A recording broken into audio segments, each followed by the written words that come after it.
வணக்கம் உறவுகளே, நான் பாவக்காய் வணக்கிறதுக்கு சட்டி காஞ்சிருச்சு, நல்லெண்ணெய் ஊற்றிட்டேன். எண்ணெய் காஞ்சிருச்சு. பூண்டு சின்ன வெங்காயம் சேர்த்துக்கலாம். பாவக்காய்க்கு தேவையான தக்காளி இந்த வெங்காயத்தோடு வணக்கிக்கலாம். வணக்கி எடுத்து மிக்சியில் அடிச்சுட்டு வந்துடலாம். வணங்கிடுச்சு, தக்காளி எடுத்துட்டேன். பாவக்காய் சேர்த்துடலாம். பாவக்காய் வணங்கிட்டு இருக்குது. வணங்கிட்டு இருக்கும்போது மஞ்சள் தூள் சேர்த்துக்கலாம். சால்ட்டு சேர்த்துக்கலாம். நல்லா கலந்து விட்டுடலாம். பெருங்காயம் சேர்த்துக்கலாம். சில பேருக்கு கொஞ்சம் இனிப்பு சேர்த்துப்பாங்க, நான் சேர்த்துல. நீங்கள் வேணும்னா நீங்கள் சேர்த்துக்கோங்க. தக்காளி மிக்சியில் அடிச்சுட்டு வந்துட்டேன். இதை பாவக்காயில் சேர்த்துடலாம். நல்லா வெந்துட்டுருக்குது. நான் கொஞ்சம் அவசரமாக இருக்கிறனால தண்ணி சேர்த்துட்டேன். தண்ணி சேர்த்தாமல் எண்ணெயிலே வணக்கலாம். தக்காளி சேர்த்துடலாம். தக்காளி சேர்த்து நல்லா வெந்துட்டுருக்குது. இப்போ நம்ம மூடி வச்சிடலாம். பாருங்கள், பாவக்காய் நல்லா சுண்டிடுச்சு. நல்லெண்ணெய் நிறைய ஊற்றிருக்கிறேன்.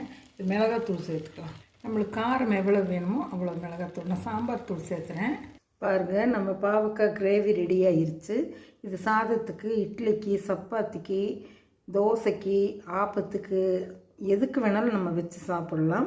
தயிர் சாதத்துக்கு மட்டும் சாப்பிடக்கூடாதுன்னு சொல்லுவாங்க. தயிரும் பாவக்காயும் சேர்த்தக்கூடாது அப்படின்னு சொல்லுவாங்க. பாருங்கள், இது மாதிரி நீங்களும் செஞ்சு சாப்பிடுங்க. பிடிச்சிருக்கும்னு நினைக்கிறேன். பிடிச்சிருந்தால் லைக் பண்ணுங்கள், ஷேர் பண்ணுங்கள், சப்ஸ்கிரைப் பண்ணுங்கள், பெல் பட்டன் அமுத்துங்க. இன்று காலை வணக்கத்துடன் இந்த நாள் இனிய நாளாக அமையட்டும். தேங்க்யூ.